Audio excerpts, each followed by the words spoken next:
Wireless चार्जिंगचा concept काहींनी ऐकला असेल आणि काहींनी तर वापरला पण असेल, काही कारण आता काही मोबाईलमध्ये तो येतोय म्हणून.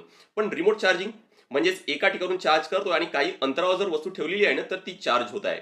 आणि याचा जर हे जर शक्य जर झालं, तर याचा वापर आपल्याला एखादी व्हेइकल, कारण आता ईव्ही आहेत, ईव्ही गाड्या आल्यात म्हणजे इलेक्ट्रिक व्हेइकल आले, तर एखादी रनिंग जर इलेक्ट्रिक व्हेइकल आहे ना, तर ती रनिंग कंडिशनमध्ये सुद्धा ती चार्ज होऊ शकते.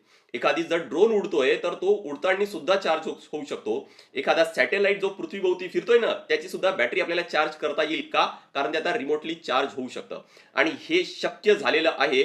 ऑस्ट्रेलियाच्या सायंटिस्टने एक क्वांटम बॅटरीचा प्रोटोटाइप तयार केलाय. मी इथं प्रोटोटाइप म्हणतोय, म्हणजे अजूनपर्यंत ते इंडस्ट्री लेवलपर्यंत पोहोचलेलं नाहीये. हा एक कॉन्सेप्ट आहे आणि त्यांनी एक प्रोटोटाइप म्हणजे एक्सपेरिमेंट लेवलवर हे शक्य झालेलं आहे. याची प्रॉपर चाचणी आणि मास लेवल प्रोडक्शन होऊन मग काय तर ते मार्केटमध्ये, इंडस्ट्री प्रोडक्शन मग मार्केटमध्ये येण्याची शक्यता आहे. आणि असं जर झालं तर खूप जास्त चेंजेस होईल. कारण थोडंसं विचार करा की एनर्जीची डिमांड आहे ना, ती ही दिवसेंदिवस वाढत आहे. आणि त्यामध्ये पण अशी डिमांड जी स्टोअर करून ठेवता येते, म्हणजे इन शॉर्ट बॅटरीमध्ये. आणि ही जी बॅटरी आहे ना, हा खूप मोठा रिव्हॉल्युशन घडवून आणू शकतं. यात अजून एक तुम्हाला इंटरेस्टिंग बाब सांगतोय, ते म्हणजे की ही बॅटरी फेम्टो सेकंड मध्ये चार्ज होत आहे. फेम्टो सेकंड म्हणजे किती? 10⁻⁻15. म्हणजे एका सेकंदाचे तुकडे करा. किती तुकडे करायचे? तर 10⁻15 एवढे तुकडे करायचे आणि एक छोटासा जो पार्ट असेल, त्या एका सेकंदाचा छोटा पार्ट, तेवढ्या सेकंदामध्ये म्हणजे फ्रॅक्शन ऑफ सेकंड मध्ये ती बॅटरी चार्ज होऊ शकते.